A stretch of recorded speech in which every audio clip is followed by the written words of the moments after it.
Әгі жаман әйел жігіттің тайдырады табанын, тарғылар заманын. Жақсы әйел жігіттің жақсығылар жаманын, ұшқырғылар шабанын дейді.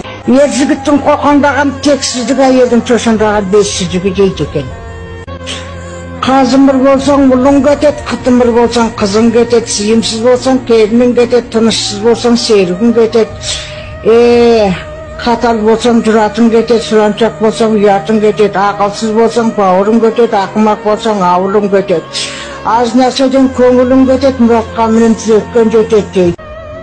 Біреудің ақылы бар, ақшасы жоқ, біреудің бұлбұлы бар, бақшасы жоқ. Біреулер жер шарына сыймай жүрсе, біреуде үйден шығар денсаулық жоқ. Біреулер сүйгеннен айырылса, жаманның сүйгеніне чатпағы жоқ. Біреудің үйі сарай болса дағы береке бірліктегі отбасы жоқ. Кейбіреу асып-тасып жатқанменен артынан жалғасатын ұрпағы жоқ. Кәнегін бүп-бүтін боп, түтін қылған біреудің ақжаулықпен патшасы жоқ дейді. Демеуі кемшіл туыстан елеуі күшті ел артық.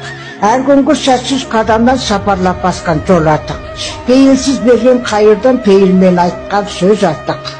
Көкірегі соқырдан көкөйсіздікке көз артық дейді. Бір адамды шын жүрегімен сүйсең, 1000 рет ренжісең де кешіресің. 100 рет қоштасаң да қиялмай қайтып келесің дейді балады.